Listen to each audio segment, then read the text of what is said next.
Alright, y'all, let's make some crispy tacos. Get your tortilla.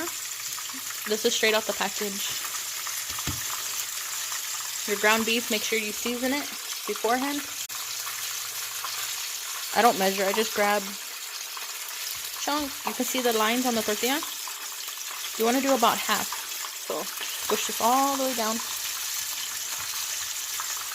You want it thin so it doesn't take long to cook. Like that.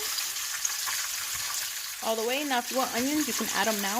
If not, hold it over. Drop it into your oil. Let it cook. If you want, hold it down in the beginning. Just flip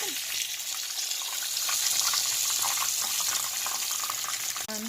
I already have ready to go with some onion. Just gonna cross it over.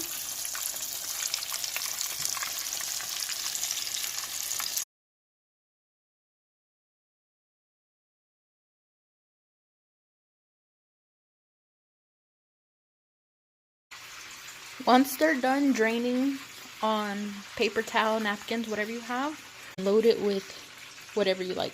You want raw onions, even though you cook some in there. Sour cream, your picante, your hot sauce, your lettuce, tomato, avocado, whatever you'd like.